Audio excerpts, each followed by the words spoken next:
ये सरकारी तंत्र पे बिल्कुल मेले बंद हो जाने चाहिए।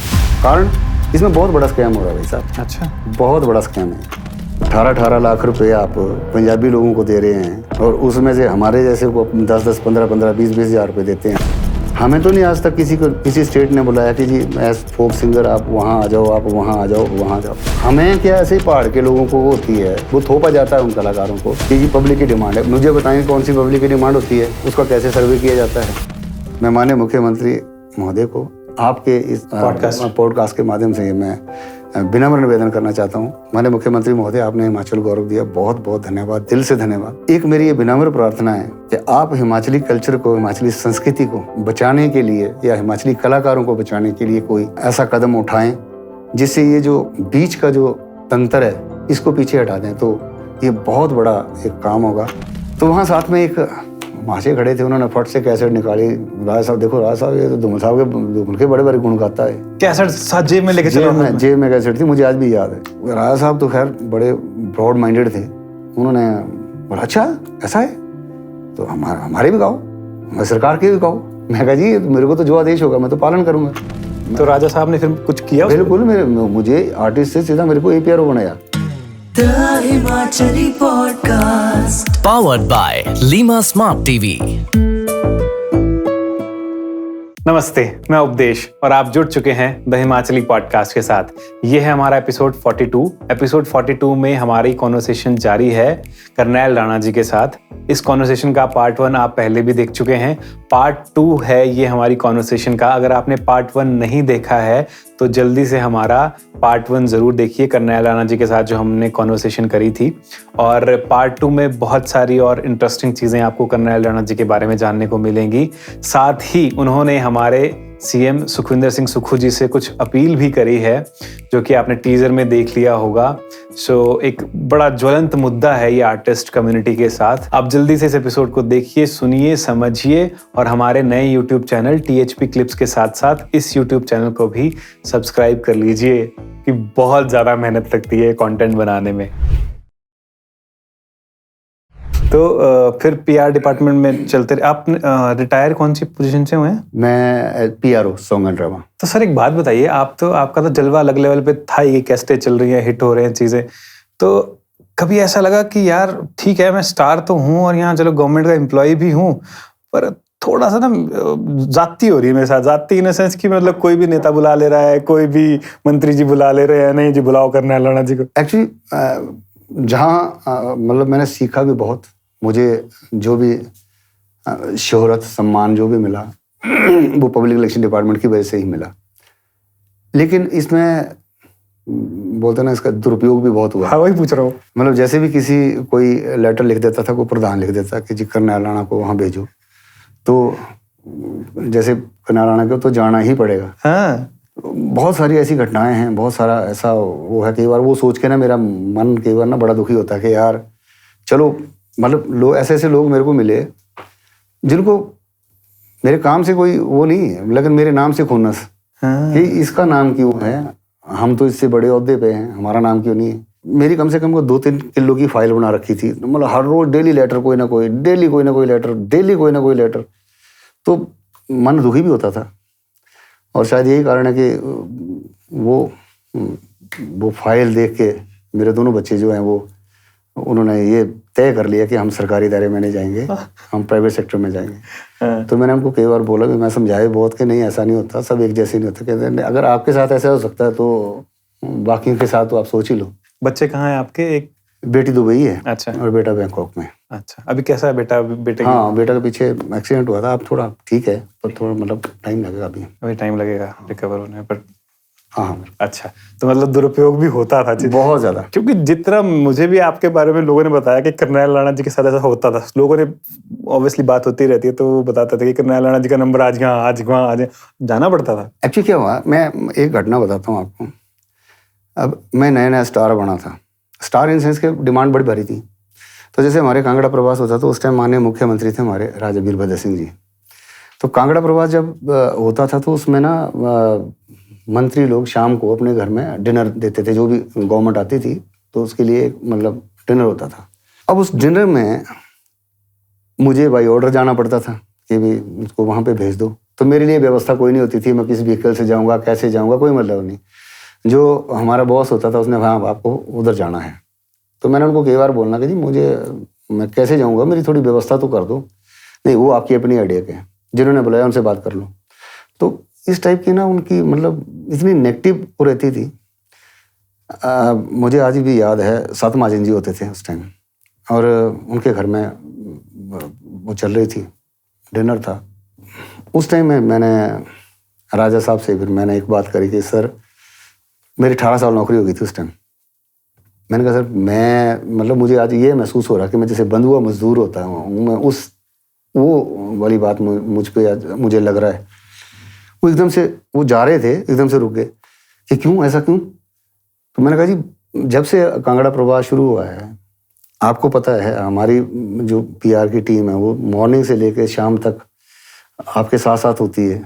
अब आपने खा लिया, अब आप जा रहे हैं आराम करने, मेरा अभी तक कोई पता नहीं है मैं कहाँ रहूँगा, कहाँ खाऊँगा, कहाँ जाऊँगा। मॉर्निंग में फिर अगले प्रोग्राम पे मेरे को उसी टाइम पे जाना है, पहुँचना है, लेकिन मेरे लिए कोई व्यवस्था नहीं है। तो अब कई बार ना आदमी राजनीति का शिकार भी हो जाता है। उससे पहले धूमल साहब की गवर्नमेंट थी, तो अब उस पब्लिसिटी के लिए ना हम गीत बनाते थे, तो मैंने गलती से गीत लिख दिया वहाँ पे, धूमल प्रोफेसर जुग जुग जिए तू तेरी सरकारा लोगों का जितिया जीव। अच्छा, तो वो बड़ा पॉपुलर हुआ, मतलब बड़ा हिट हुआ उस टाइम। तो कांग्रेस विचारधारा के जो लोग थे उनको ऐसा लगा कि इसने व्यक्तिगत तौर पे गाया, जबकि मैंने बाई फोर्स बाई ऑर्डर वो उसको गाया था जी। तो शायद यही कारण था कि मेरी उन्होंने रगड़ाई शुरू कर दी जब गवर्नमेंट चेंज हुई। अच्छा, जगह जगह घुमाओ, जगह जगह जाओ, जगह जगह। इवन मेरे को तो दुख तब होता था जब इवन कई जगह भागवत और कई भागवत कथाएं होती थी, वहाँ भी मतलब भेज दिया जाता था। तो वहाँ थोड़ा सा ना वो मुझे लगता था कि बड़ा ही दुरुपयोग हो रहा है। तो वहाँ साथ में एक महाशय खड़े थे, उन्होंने फट से कैसेट निकाली। राजा साहब देखो, राजा साहब ये तो धूमल साहब के बड़े बड़े गुण गाता है। कैसेट साथ जेब में लेके चलो? जेब में कैसेट थी, मुझे आज भी याद है। तो मैंने कहा यार इन लोगों की क्या मानसिकता है। तो मतलब तो राजा साहब तो खैर बड़े ब्रॉड माइंडेड थे, उन्होंने बोला अच्छा ऐसा है तो हमारे भी गाओ, हमारे सरकार के भी गाओ। मैं कहा जी मेरे को तो जो आदेश होगा मैं तो पालन करूंगा। जब वो गए तो 15-20 दिन के बाद ऑर्डर आ गया कि जी आप आओ, सरकार के पॉलिसीज के ऊपर गीत लिखो, बनाओ, रिकॉर्ड करो, इसकी वीडियो बनाओ, वो दिखाओ। चलो वो आगे हम चले गए। तो वहाँ फिर हमारे एक डायरेक्टर थे दिनेश मल्होत्रा जी, तो जब उन्होंने इंट्रोडक्शन वगैरह करी तो बोलते यार वो तू कहाँ फंसा गई? मैं कहा सर ऐसा ही है। बोले तू भी इसी डिपार्टमेंट में? मैं कहा जी मैं इसी में हूँ। तो फिर उन्होंने एकदम से बात पढ़ दी, क्योंकि 15-20 लोग बैठे थे। बोलते कलाकार कोई छोटा बड़ा नहीं होता यार, सब बराबर होते हैं, ऐसा कुछ नहीं है। पर जाती दफा जब वो गए तो मेरे को बोलते जरा मेरे चैम्बर में। बोलते सर तू यहाँ कहाँ फंसा गई? मैंने कहा बोले तेरी एजुकेशन क्या, जो भी मतलब उन्होंने। तो उनका भी मैं बड़ा मतलब थैंक्स करता हूँ, उनका बड़ा शुक्रिया अदा करता हूँ कि उन्होंने भी मुझे बहुत ज़्यादा मोटिवेट किया। और राजा साहब से भी बात करी, मेरी प्रमोशंस भी हुई। तो मतलब कुल मिला के तो राजा साहब ने फिर कुछ किया? बिल्कुल, मुझे आर्टिस्ट से सीधा मेरे को APRO बनाया। अच्छा, राजा साहब ने क्लास 3 से सीधी क्लास 2 पोस्ट थी। बिल्कुल। अच्छा। तो मैं उनका इस चीज़ के लिए तो मैं एहसानमंद हूँ। मैंने सुना है राजा साहब के ऐसे किस्से सुने हैं बहुत सारे लोगों से। तो चलिए, हालांकि जो मेरे विरोधी थे उन्होंने तो बड़ा रोकने की कोशिश की, लेकिन एक बार राजा साहब जब सोच लेते थे, वो परख लेते थे। ऐसा भी नहीं कि किसी ने बोल दिया और कर दिया, ऐसा भी नहीं। वो उन्होंने खूब पहले परखा, फिर उन्होंने डायरेक्टर साहब को पूछा होगा कि भाई ऐसे कैसे हो सकता है? कहते नहीं, बाई ऑर्डर ही गा सकते हैं, ऐसे नहीं कर सकते कुछ भी। बड़े बड़े नेता ऐसे ही बड़े नेता नहीं बनते हैं। जी जी जी, क्या बात है। चलिए, बहुत बढ़िया। ये बड़ा इंटरेस्टिंग सा किस्सा सुनाया आपने सर। यही सुनने के लिए आज बैठा हूं, यहाँ से निकालो भी है। तो क्या कहते हैं अपना, फिर राजा साहब के गुणगान गाए? नहीं, वो तो फिर हमारा ऑर्डर ऑब्वियसली तो अब आपको जो आदेश आता आपको करना पड़ना था उस टाइम पे। देखिए, मैं तो हर बार यही बोलता हूँ कि व्यक्तिगत विचारधारा किसी की कुछ भी हो सकती है। वो तो कुछ भी हो सकती है, तो ठीक है। पर होता क्या है, ये जो बड़े नेताओं के आसपास जो ये तमगा लगा होता है ना लोगों का, ये आधे से ज्यादा चीजें जब खराब होती है ना किसी नेता की, जो मैंने ऑब्जर्व किया अपने एक्सपीरियंस से, वो यहीं पे होती है। जब नेता को कुछ ऐसे लोगों से फीडबैक मिलनी शुरू हो जाती है ना, जिनको हकीकत से कोई लेना देना नहीं है, सही है। या फिर जो ब्रॉड माइंडेड नहीं होते हैं, वहां सारी गेम पलट जाती है सारे के सारे। अब मुझे तो कई बार मैं ऐसा नहीं है, मैं राजनीति का बहुत ज़्यादा शिकार हुआ हूँ जब मैं उसमें था, पर मैंने इस चीज़ की मैंने हमेशा ही अपने काम को तवज्जो दी और ऑनेस्टली मैंने काम किया। हाँ। मैंने कभी कोई बहानेबाजी नहीं करी कि मैं ये नहीं कर सकता, मैं ऐसे नहीं कर पाऊंगा। मैंने बहुत सारे लोगों को बहाने बनाते हुए देखा है, बहुत सारे लोगों को मैंने अननेसेसरी छुट्टियां लेते हुए देखा है, लेकिन मैंने कभी नहीं। मैंने अपने घर के, मेरे को कई बार बच्चे बोलते हैं आपने पापा हमारी भी परवाह नहीं करी, पर मैंने हमेशा ही अपने काम को महत्व दिया। खैर परिवार को भी महत्व देना पड़ता है, लेकिन परिवार को आज भी कई बार रंज रहता है कि आपने अपने काम को ज़्यादा इंपॉर्टेंस दिया। आपने कई बार ना बच्चे बीमार होते थे तो मैं वाइफ को बोलता था तुम ये पैसे लेके तुम डॉक्टर को दिखा लेना या तुम जाए आना। तो वो थोड़ी सी बात है ना, कई बार वो बाल मन में रह जाती हैं, बच्चों के दिमाग में वो चीज़ है ना। वाइफ ने तो भले ही ना बोला, लेकिन बच्चों में मन में वो चीज़ है कि पापा कई बार ना हम बीमार होते थे तो आप टूर पे चले जाते थे, आपको टूर बड़े प्यारे होते थे, तो कई बार वो ताने मार देते हैं। तो अटैक होता है आपके ऊपर अभी? नहीं, वो बिल्कुल होता है, क्यों नहीं होता, होना भी चाहिए। नहीं बिल्कुल। चलिए सर, पहला गाना आपने ये निकाल दिया और उसके बाद दूसरा डाटे दी, ये वो वाला भी हो गया। हाँ। और फिर आप आ गए इस गाने में एक और था, मैं आपको थोड़ा सा वो भी करता हूँ। हमारे जो अभी मैं आपको एक दो बोल सुनाऊंगा गीत के। हमारे लोग ना, क्योंकि अनपढ़ता थी तो मेहनत मजदूरी करते थे, वहां जाके वो बाबू तो लगने जाते थे, तो जो मेहनत मजदूरी, अब एक घाड़ू नाम का घाड़ चलती थी, जैसे मनाली में कोई पेड़ काटे तो उनको अगर नीचे लेके जाना है तो वो सड़कें तो थी नहीं, तो उनकी स्टीरियों को काट के पानी में डाल देते थे। अच्छा। टेरेस तलवाड़े तक लेके जाना है या उससे नीचे लेके जाना, तो वो ब्यास में डाल देते थे। और जो घाड़, जिसको बोलते थे घाड़ चल रही है, तो वो जो घाड़ के साथ साथ वो जो घाड़ू होता था, वो स्टीरियों कहीं वो फंस ना जाए, कहीं रुक ना जाए, तो उनको वो पानी में डालते रहते थे, वो साथ साथ चलते थे उनके। तो ऐसे ही एक घाड़ुआ मजूरा डेरा तेरा तो कदू घर आना। अच्छा। तो उसकी नई नई शादी हुई है, घर पे पत्नी उसका इंतजार कर रही है और वो घाड़ की मजदूरी करता है, घाड़ का काम करता है। तो जैसे मैंने आपको बताया कि जैसे घाड़ स्थानीय भाषा में उसको बोलते हैं, जैसे लकड़ी आपने पानी में डाल दी और एक लकड़ी नहीं, बहुत सारी लकड़ियां है ना, जिसको घाड़ बोलते हैं कि घाड़ आ गई, तो उसकी वो कहीं वो न फंस ना जाए, कहीं किनारे पे ना, पूरी रखवाली करता है, पूरा एंड तक, पूरे उनको नीचे तक पहुंचाने इसकी जिम्मेवारी होती थी। हाँ। तो उसको घाड़ू बोलते थे। तो कुछ थोड़ा सा है ना,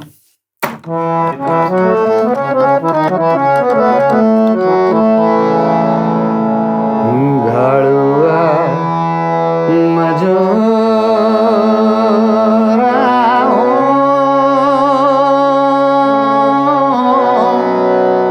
डेरा तेरा दूर, घाड़ुआ मजूरा डेरा तेरा दूर बीती गया पोगना तू कदू कर होना। मेरे पर मिया दिला दिया जानिया बीती गया पोगना तू कदू कर होना।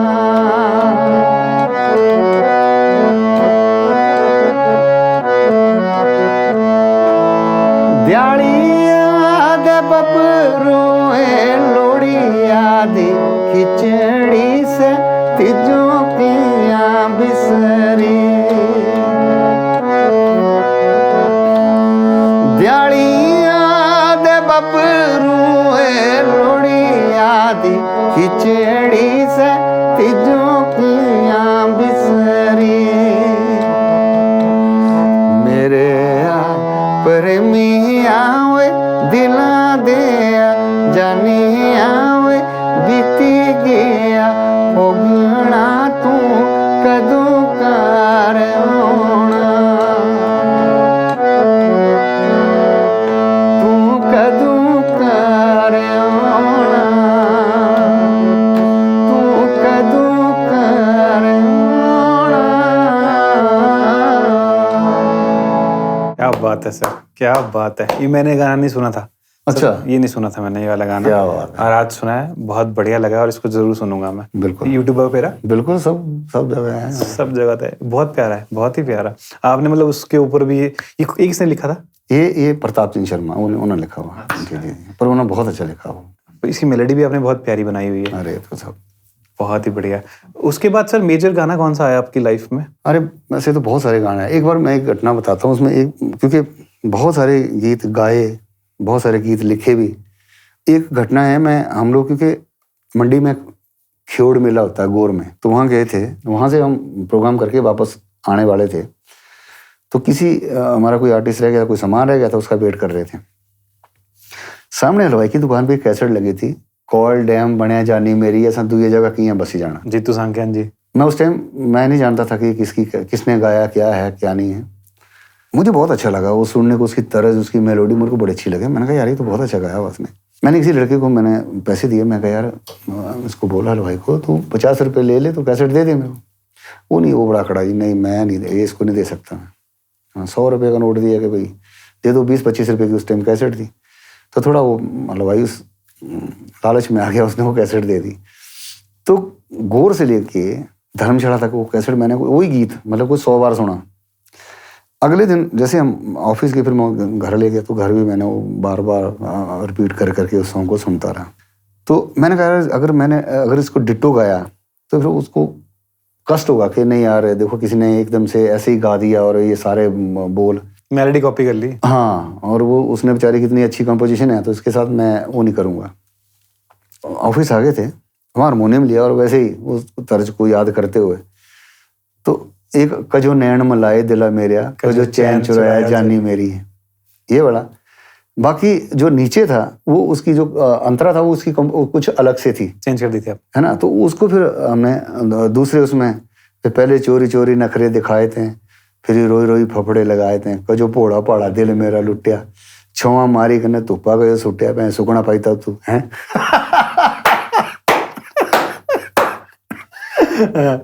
तो ये मतलब ये गीत भी कोई बड़ी मुश्किल 8-10 मिनट में ये पूरा कंप्लीट गीत हुआ। और मेरे वो जो कुलीग थे वो कहते यार ये तो आपने तो पता नहीं ये कैसे लिख लिया। मैं कभी को खुद ही पता नहीं चला यार, थोड़ा सा मतलब सिचुएशन में रखा अपने आप को और एकदम से वो सुपर हिट गाना वो हो गया। हाँ, और जब इसको रिकॉर्ड किया तो नो डाउट, पर आज भी इस गीत का सारा क्रेडिट मैं जीतू सांख्यान को देता। क्या बात है।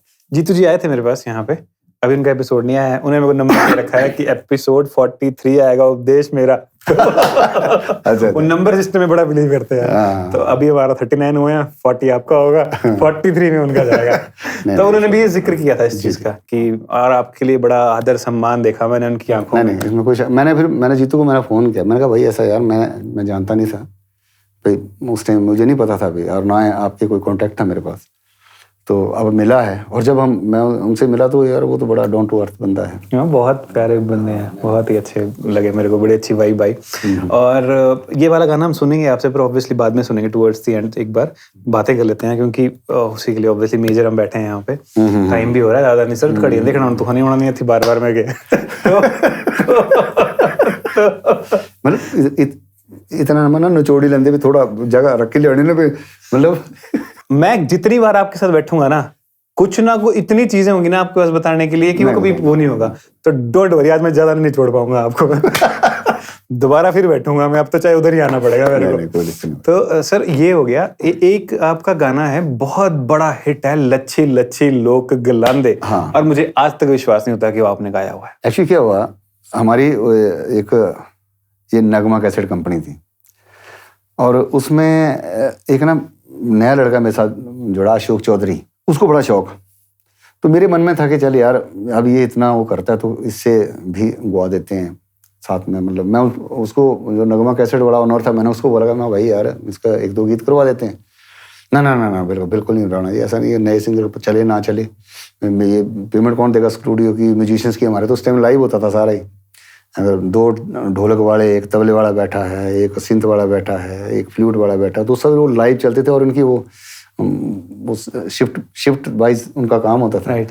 तो मैंने उसको बोला, मैंने कहा यार ऐसा करते हैं, मैं उसके अपने साथ खड़ा कर लेता हूँ, हम दोनों इकट्ठे गा देते हैं। बोले हाँ ऐसा कर लो। अच्छा, है ना। तो उसको मैंने थोड़ा सा ना मैं थोड़ा सा माइक के थोड़ा सा आगे आया और उसको थोड़ा सा पीछे किया हल्का, ताकि वो मतलब उसकी वॉइस ओवरलैप ना करे। हाँ। तो वहाँ लच्छी लच्छी लोग गलांदे, लच्छी मेरा नाम सजना।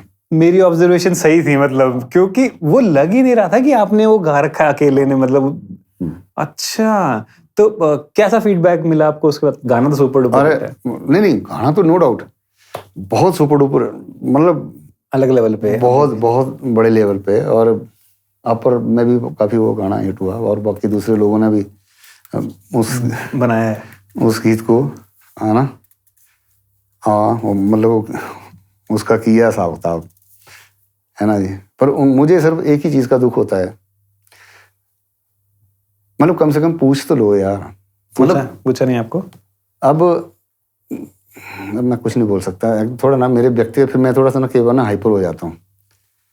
ये थोड़ी कई चीज़ें जो होती हैं ना वो बड़ी कष्ट देती हैं। आजकल के सिंगरों ने एक बड़ा बतीरा बना रखा है कि फोक के नाम पे हर कुछ कर लो, कि फोक के नाम पे आपको हर चीज़ माफ़ है, आपको 100 खून माफ़ है। आप इतना रोज लोक संगीत का मर्डर कर रहे हो, है ना, कोई पूछने वाला नहीं है, कोई आपको किसी का खौफ नहीं, किसी का डर नहीं। यार ऊपर वाले से तो डरो। मतलब मैं कुछ नहीं बोल सकता। मैं कई बार ना मेरे को बड़ा दुख होता है। किन चीज़ों से आपको बड़ा दुख होता है मेन? ये जो हमारा जो लोक संगीत के साथ जो लोग हर उठ के अपने हिसाब से उसको गाए जा रहे हैं, हर एक्सपेरिमेंट किए जा रहे हैं, है ना। तो थोड़ा सा हाथ जोड़ के निवेदन है दोस्तों, लोकगीत गाओ, लेकिन उसको लोकगीत की तरह ही गाओ, है ना जी। उसमें माना भी सब बड़े बड़े फनकार हैं, बड़े बड़े कलाकार हैं, लेकिन उसको एज इट इज़ ही गाओ जैसे बुजुर्गों ने गाया है, और एज इट इज़ ही आगे तक पहुंचाओ। मैं 2 हाथ जोड़ के यही निवेदन करना चाहता हूँ। चलिए, आई होप सुनेंगे आपको। तो अब आप कह रहे हो तो ऑब्वियसली रुल्ला दी कुल्ला दी क्या स्टोरी? ये भी बड़ी मार्मिक स्टोरी है एक्चुअली। ऐसा ना हमारा हाँ दे दिमाग च कई बार ये होंदा कि सिर्फ कोई बलिदान, जितने भी सैक्रीफाइस हुए सारे ही मर्दां ही दिते, जनानी का कोई सैक्रीफाइस नहीं। लेकिन भाई साहब जनानियां तो मर्दां ते कई ज्यादा सैक्रीफाइस हैं। राइट। लेडीज ने अपने घर की इज्जत वास्ते वो अपने मन जो घोटी ने जो तू करे दे ब्याह कर दे हो तो चली जाती थी। एक सैक्रीफाइस है होंदा था। भैणा भाइयों का कंपैरिजन होंदा था, भरा जो हमेशा ऊपर रखे जाता था, भैणा हमेशा नीचे रखे जाता था। एक सैक्रीफाइस वो होता था, भाई बहन दोनों बराबर हैं, लेकिन जब उसका दूसरा टाइप का व्यवहार होंदा था तां से अपने सैक्रीफाइस करती थी, अपने मन जो मारती थी। भाई की जिद पूरी नहीं होती, भैणा को अगर कोई चीज़ मिली गई, भाई रोआ था तो भैन से अपनी चीज़ भाई को दे दी थी ताकि भाई तो खुश रहे, वो खुश रहे। चलो सरहदों पे तो पुरुष समाज ने बहुत से बलिदान दिए हैं, पर ऐसे ही पुराने समय में राजे महाराजाओं का टाइम होता था, बलि प्रथाएं होती थी। और हम भी जब छोटे छोटे थे हमें डराते थे कि पोड़ का काम शुरू हो गया तो वहाँ बलि होनी है, वहाँ फलाना होना डमाना होना, तो हम डर के मारे घर से नहीं निकलते थे। तो शायद ऐसी कुप्रथाएं रही भी होंगी। तो एक ये जो है, ये जहाँ तक वो मैंने सुना है, ये कोई राजा होते थे अपने गुगमल राजा के टाइम की ये घटना है। और ये रुल्ला दी कुल जो है वो चड़ी के पास है, धर्मशाला से 10 किलोमीटर दूर चड़ी, वहाँ पे इस रुल्ला दी कुल के निशान आज भी हैं। तो कहते हैं कि अकाल पड़ गया पुराने समय में, लोग राजा के पास गए कि जी हमें पानी नहीं मिल रहा, हमें ये समस्या आ रही, वो समस्या आ रही है। तो कई राजा ने यत्न किए, कई प्रयास किए, वो नहीं, पानी उस पर नहीं आ सका।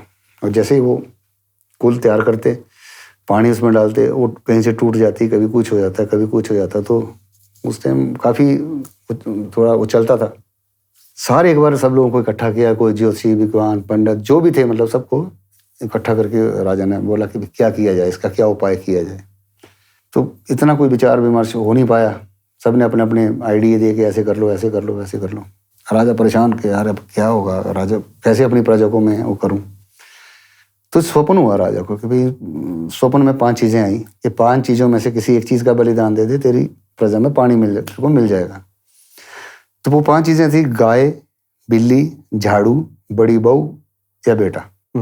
तो वो सपन टूट गया। उसके बाद फिर वो राजा ने फिर वो सारे लोग इकट्ठे किए, जो भी बुद्धिजीवी लोग थे, बुद्धिमान लोग थे, जो भी थे। तो उसमें फिर वो सारा उस पर चर्चा हुई।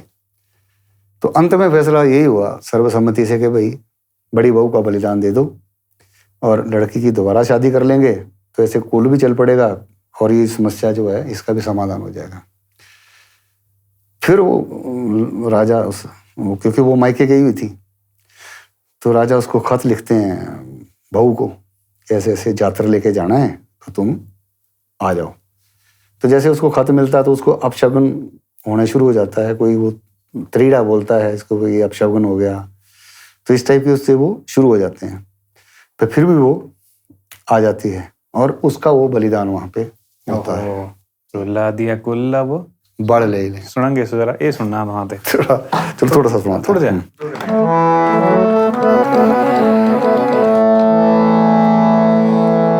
सुते जे राणे वो राती सुपना जे होया, सुते जे राणे वो राती सुपना जे होया, रुला दिया कुल्ला वो जतरा जाए वो रैया, अधी अधी राती वो राणे हुक्म जे तेरा, अधी अधी राती वो राणे हुक्म जे तेरा, रुला दिया कुल्ला वो जतरा जाए वो रैया, लिखे आ परवाना वो छोरे नुमा जो भेजिया, लिखे आ परवाना वो छोरे नुमा जो भेजिया, रुला दिया कुल्ला वो जतरा जाई वो रैया, दिए दिया लोहिया गोरिया कागज पड़ेया, दिए दिया लोहिया गोरिया कागज पड़ेया, नैना ते छम छम रोई वो रैया, चुके आकड़ोलू गोरी पानिए जो चली है, त्रीड़ा तांबूला वो बैरी सामने, तू के जो बोलता वो पाया बन दिया मैचिया, सोरे दा लिखिया वो मिंजो मिली वो गया। क्या बात है सर, क्या बात है। आप तो मतलब पूरा दिन भी बैठा रहूंगा ना आपके साथ, तब भी बातें खत्म नहीं होंगी और अलग जोन में ले जाते हो आप। मुझे एक बात किसी ने बताई थी कि राणा जी थोड़े कई बार गुस्सा आ जाता है उनको, जब आता है गुस्सा जब चीजें खराब हो रही होती हैं, जब मतलब वो आवाज उठाते हैं अपने हक के लिए और वो सब चीजें, अन्याय नहीं सहा जाता उनसे। वो एक्चुअली क्या है ना, मेरी कोशिश होती है कि मैं किसी के साथ खुद मैं अन्याय ना करूं। हाँ, मैं एक थोड़ा सा आपको बताना चाहूँगा, हमारे जो लोक संगीत है ना, जो मैंने जो अनुभव किया है उसका कारण शायद ये भी रहा है कि मैं कई बार ये सोचता हूँ यार ठीक है लोगों का प्यार तो बहुत मिला, लेकिन प्रताप चंद्र शर्मा जी की मुझे आज एक बात याद आती है कि यार चलो प्यार ही सब कुछ नहीं होता भाई, रोजी रोटी के लिए पैसा भी बड़ा जरूरी है। मैं तो अपने आपको सौभाग्यशाली समझता हूँ कि मेरी सरकारी नौकरी थी, वो संगीत पार्टी में होते थे उस टाइम पब्लिक रिलेशन डिपार्टमेंट में, वो मतलब बड़ी गुर्बत उन्होंने देखी जो पुराने लोगों ने, तो उनको बहुत सारी संस्थाएं सम्मानित करती थी, तो वो सर्टिफिकेट और मूवमेंट और मफलर शॉल दे देते थे। तो एक बार पर्दे के पीछे उन्होंने मेरे को बोला, मैंने उनको मुबारकबाद दी, मैं कहा जी आपको बहुत बहुत बधाई। बोले मैं क्या करने, मेरे किस कम में दे भाई, मेरे को तो अगर ये देते तो मेरे को ज़्यादा खुशी होती। घर बार भी चलना है, नेचुरली है। अब हमारे मेले होते हैं, वो कल्चर संस्कृति के नाम पे मेले होते हैं, या तो ये मेले बंद हो जाने चाहिए। अच्छा, बिल्कुल। अब इसमें जो लूट खसूट चल रही है ना, और ये बहुत बड़ा मोटा स्कैम चल रहा है, मेरा खुद का भी अनुभव है। हाँ भाई साहब 50-50 लाख 60-60 लाख रुपए की नाइट्स, मतलब 5-6 दिन की नाइट्स होती हैं। अगर आप एवरेज वाइज देखें, हिमाचली कलाकारों को इतना एक्सप्लॉइट किया जाता है, एक तो उनको मौका नहीं मिलना, सिफारिशें करवा के वो बेचारे मौका लेते हैं, जो फिल्मी आर्टिस्ट आते हैं वो दलालों के थ्रू आते हैं, बिचौलियों के थ्रू आते हैं। पंजाबी आर्टिस्ट वो कभी यहाँ कोई अप्लाई, हाँ ठीक है कभी, मतलब हम ये नहीं, मैं इस चीज़ का विरोधी नहीं हूँ, लेकिन आज हर चीज़ अवेलेबल है भाई। आप सोशल मीडिया पे जाओ, जिस सिंगर को सुनना चाहते हैं सुन लो। हिमाचल कल्चर के नाम पे अगर मेले हो रहे हैं, संस्कृति के नाम पे मेले हो रहे हैं, तो जो संस्कृति से जुड़े लोगों को बुलाओ ना, राइट, वो नाइट्स करो। अब आप जो चीज़ प्रस्तुति नहीं करेंगे, पेश ही नहीं करेंगे, तो लोगों की जिज्ञासा कैसे होगी? लोग क्यों उसको सुनेंगे? लोग क्यों पसंद करेंगे? अब क्योंकि जो दूसरे चाहे फिल्मी संगीत है, चाहे पंजाबी संगीत है, दूसरे स्टेट्स का जो संगीत है, उसका प्रचार प्रसार होता कौन करता? वहीं के लोग करते हैं। हमें तो नहीं आज तक किसी स्टेट ने बुलाया कि जी एज फोक सिंगर आप वहाँ आ जाओ, आप वहाँ आ जाओ, वहाँ जाओ। हमें क्या ऐसे पहाड़ के लोगों को वो होती है, वो थोपा जाता है उन कलाकारों को कि जी पब्लिक की डिमांड है। मुझे बताएं कौन सी पब्लिक की डिमांड होती है, उसका कैसे सर्वे किया जाता है? वो कोई डिमांड नहीं होती भाई साहब। 35-35 लाख रुपए दे के यहाँ के फिल्मी कलाकारों को बुलाया जाता है। अगर हमारे तो व्यक्तिगत रिलेशन भी है उनके साथ, जब हम उनको पूछते हैं तो कहते हैं चलो ठीक है भाई, हो गया, हमारी सैर हो गई, हमारे आने जाने का ये हो गया, थोड़ा बहुत मिल गया। तो क्या ये स्कैम नहीं है? 18-18 लाख रुपए आप पंजाबी लोगों को दे रहे हैं, है ना? और उसमें से हमारे जैसे को 10-10, 15-15, 20-20 हज़ार रुपये देते हैं। हाँ। हमारे जैसे जो मैं मतलब अब क्या है ना इसमें, मतलब बहुत ये कोई या तो ये मेले बंद हो जाने चाहिए या व्यवस्था बननी चाहिए। करनैल राणा को 10, 15, 20 हज़ार रुपए ऑफर किए जाते हैं मेलों में। एक मेले में, मेरे गांव का मेला, गुरदास मान जी को बुला लिया वहाँ 18 लाख रुपए में।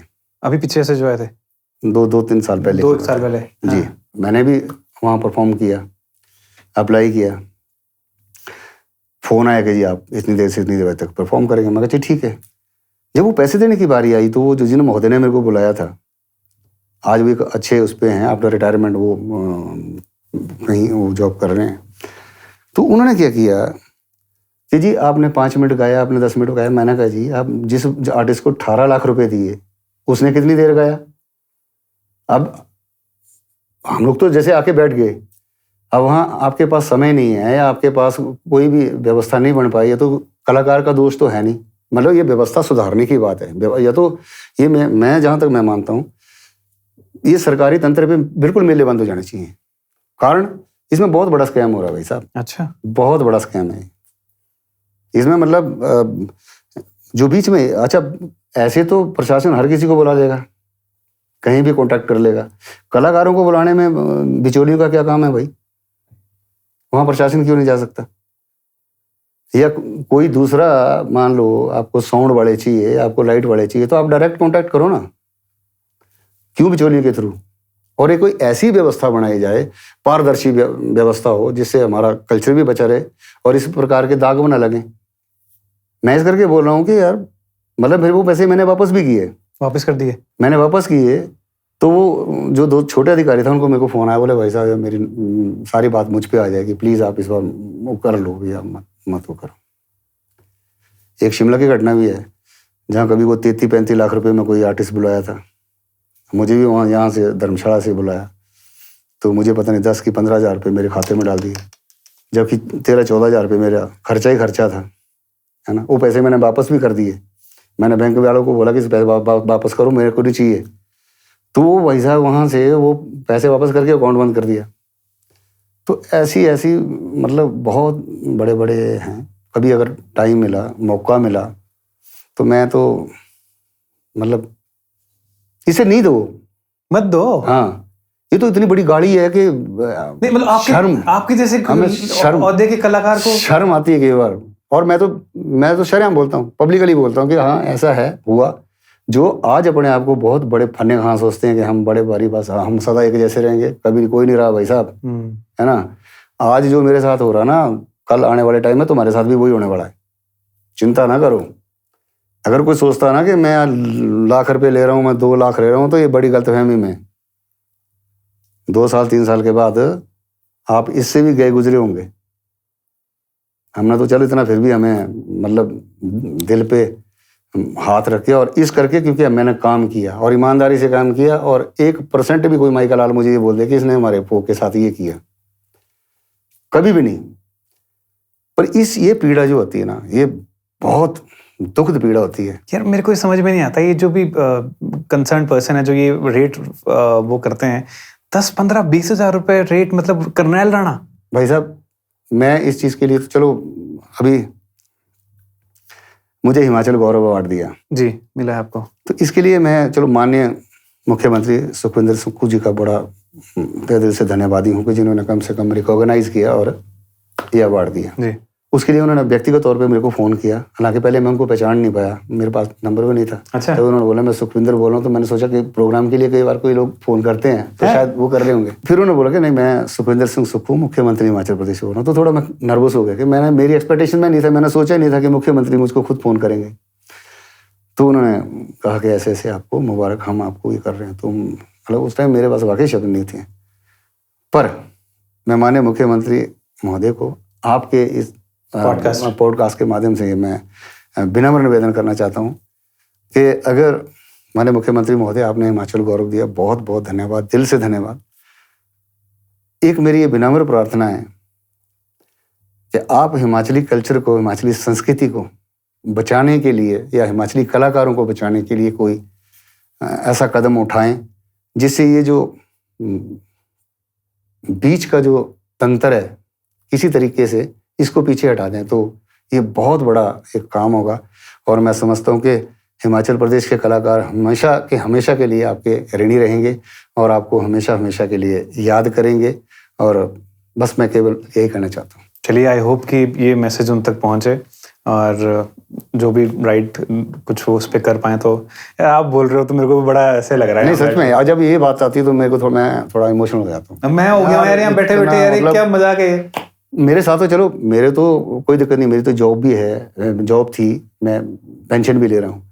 लेकिन मैं ये सोचता हूँ यार, मेरे जैसे जो दूसरे कलाकार, जैसे संजीव दीक्षित है, धीरज है, या और दूसरे भी हैं। संजीव दीक्षित जी ने बताया मेरे को 10-10 हज़ार रुपये उनको ही बोला जाता है। मैं कहा यार, मैं वही कह रहा हूँ भाई।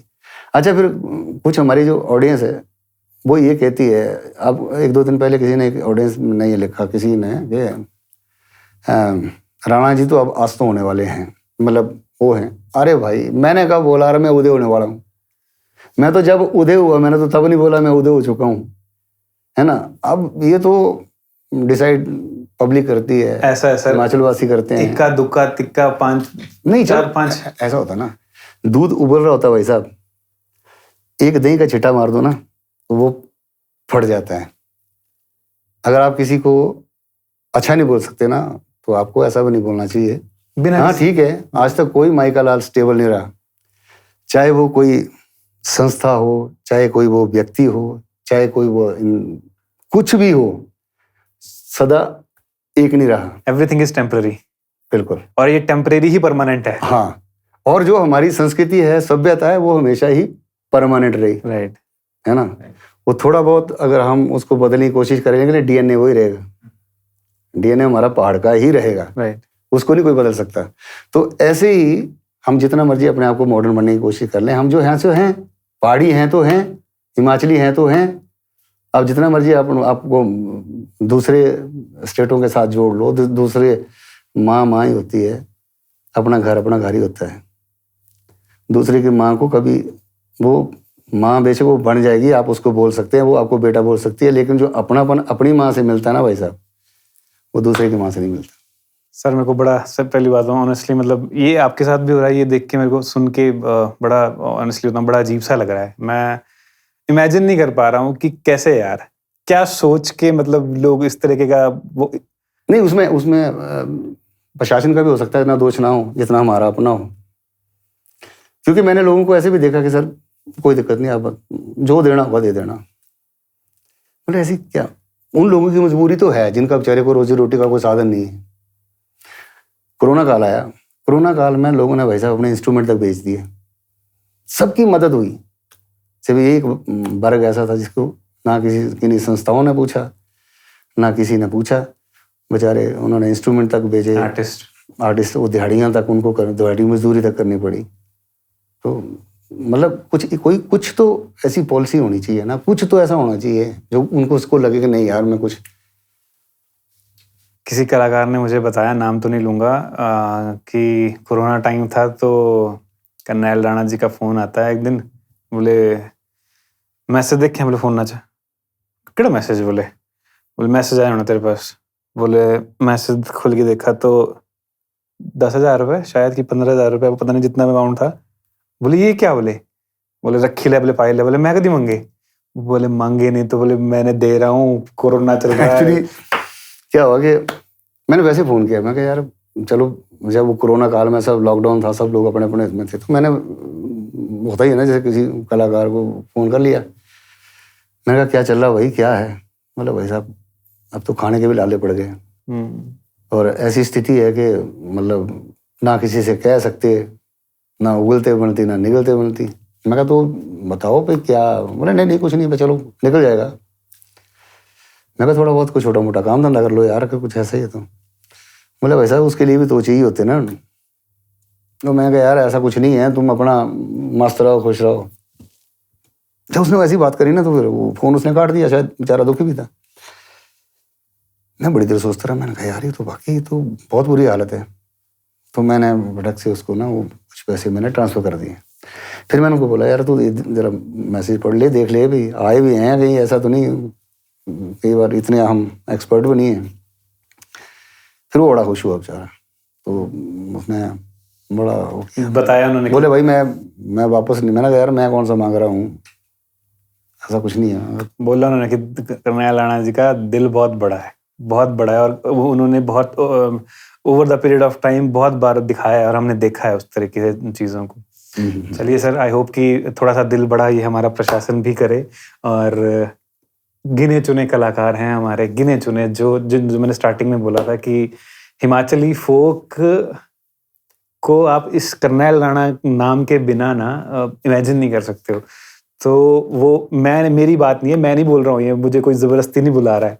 ये जो भी कमेंट ये पॉडकास्ट देख रहे होंगे कमेंट में लिख के बता सकते हैं कि क्या मैं गलत बोल रहा हूँ क्या, क्योंकि ये बात सत्य है। और अगर करनैल राणा जैसे कलाकार के साथ ये चीज़ हो रही है तो आई कैन इमेजिन बाकियों के साथ तो क्या ही हो रहा होगा। मतलब चलिए सर, थोड़ा सा वापस आते हैं, थोड़ा अपने इमोशनल अलग एंगल पे ले गए अब मेरे को। एक तो चलो ये टॉपिक ही कुछ ऐसा है, बड़ा ये दुख दर्द सुन के ना बड़ा अजीब सा लगता है। सही बात, चलिए, आपका एक गाना आया था सर, और इस गाने ने ना मतलब मेरे को बड़ा नॉस्टैल्जिया में ले गया मेरे को वो गाना। और उस गाने के ऊपर ना जब मैंने व्यूज नहीं देखे ना, मेरे को बड़ा दुख भी लगा, बट हो सकता है कई बार वो उस तरीके से तो थोड़ा टेक्निकली उसमें कोई दिक्कत आई थी। आपका यूट्यूब चैनल था जो हट गया था। हाँ, वो कुछ था उसमें टेक्निकल इशू। चलिए, तो फिर उसको दोबारा रीअपलोड किया। हाँ, उसमें वो किया था। और ये जो गीत लिखा था भाई साहब, ये डॉक्टर किरण कौशल हैं। अच्छा जी, नादौन से हैं। तो उन्होंने ये गीत लिखा, तो वो मेरे को कॉन्टेक्ट किया कि भाई एक गीत लिखा, इसको थोड़ा कंपोज करना है। मैं कहा यार मेरे पास भाई इतना टाइम होता नहीं, बस चलो मैं कोशिश करूंगा, लेकिन किसी और से भी कंपोजिशन करवाओ आप। तो थोड़ा बहुत किसी और से भी करवाई, फिर उन्होंने मेरे को वो भेजी। फिर वो बैठ के उसको थोड़ा सा पॉलिश वॉलिश करके फिर उसको रिकॉर्ड किया। और वो गाने के बोल आई थिंक करांदियां भी हैं, वो टई हो गई हैं। एक्चुअली क्या है उसमें जो उनका भाव है, जैसे पुराने टाइम में क्या था ना, लोगों में पैसा बेशक कम था लेकिन प्यार बहुत था। आज पैसा बहुत है लेकिन प्यार है नहीं। उस गीत का भाव ये है कि जैसे मान लो एक माँ के 3 बेटे हैं या 2 बेटे हैं, 4 बेटे हैं, जब उनके घर का बंटवारा होता है तो एक एक कमरा वो बांट लेते हैं। तो वो जैसे मकान है, मकान के साथ वो एक एक कमरा है, सामने आंगन है, बी है। तो अब हर बंदा अपने अपने हिसाब से अपने घर को बनाना चाहता है। और सामने जैसे मान लो एक भाई दूसरे भाई का जब दुश्मन हो जाता है या बंटवारा हो जाता है, फिर सामने वो दीवार खड़ी कर देते हैं। तो उस गीत का भी भाव है, करदियां बीयां टेगियां पक्कियां दीवारें थू लगी गई हैं। मतलब मैं इसका मुंह ही नहीं दिखना, मैं बस अपने उसमें, मतलब देखो ना हमारा समाज कहाँ जा रहा है। और डॉक्टर साहब ने इतना अच्छा लिखा हो, तो अब देखें कोशिश करते हैं, थोड़ा सा मैं आपको सुनाता हूँ। यस, हाँ।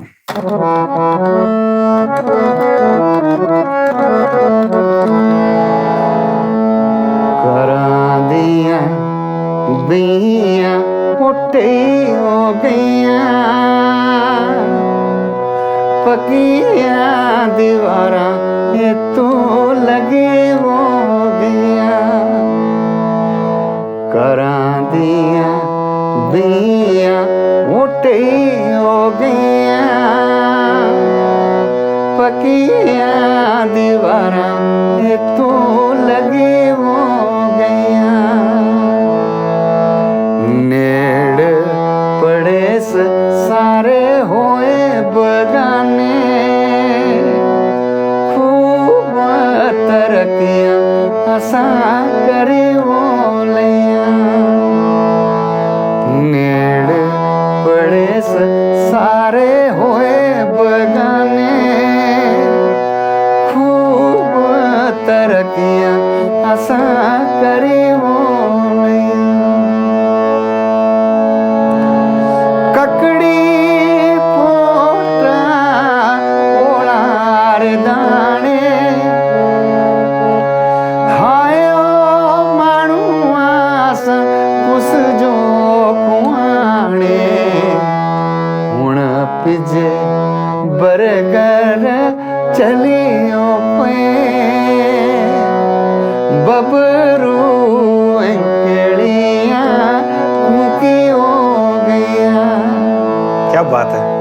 क्या बात है, क्या बात है।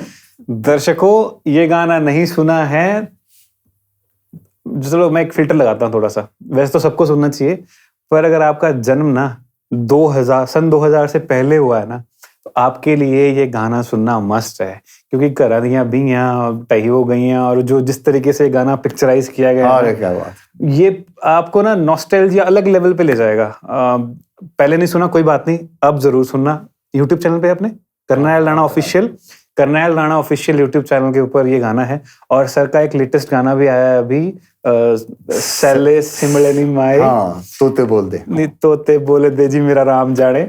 इस गाने को भी बहुत अच्छा प्यार मिल रहा है, बहुत प्यार मिला, बहुत। और इसको अगर आपने नहीं सुना है अभी तो सुन लीजिए, और Karnail Rana official YouTube channel को सब्सक्राइब जरूर कर लीजिए, क्योंकि लेजेंड इज बैक, और इन्होंने जो वापसी करी है, वैसे तो कहीं गए नहीं थे, पर थोड़ा सा ब्रेक लेते रहा, पर मुझे जो लगा, जैसे भी इनसे कॉन्वर्सेशन हुई है, इन्होंने बताया कि बहुत सारे गाने आ रहे हैं, और वो बहुत सारे गाने कह रहे हैं उनमें किसी को देने नहीं है, उनमें अपने एक चैनल पर ही पाने, अपनी ग्रोथ अपने चैनल की ग्रोथ करने, बिल्कुल दूजा बड़े बड़े गाने देते, बस करनैल राणा ऑफिशियल सब्सक्राइब करना है, और इसको भी द हिमाचली पॉडकास्ट को भी सब्सक्राइब कर लेना है। बिल्कुल द हिमाचली पॉडकास्ट इस करके भी सब्सक्राइब करना कि मेरे जे पता नहीं और कितने सिंगर जो है ना हाईलाइट करना, कितने सिंगर जो है ना तो सारे सामने लेने होना। तो मैं एक बार फिर उपदेश भाई का बहुत बहुत धन्यवादी हूँ कि आपने बहुत उम्दा ये कार्यक्रम चला रखा है, और बहुत सारे जो हिमाचली टैलेंट है, हिमाचल के बाहर भी जो लोग हैं जो बहुत अच्छा काम कर रहे हैं, आप उनको लोगों तक पहुंचा रहे हैं अपने हिमाचली पॉडकास्ट के माध्यम से। आपको बहुत सारी शुभकामनाएं और बहुत बहुत धन्यवाद भाई। Thank you. धन्यवाद sir. Thank you. The Himachali Podcast. Powered by Lima Smart TV.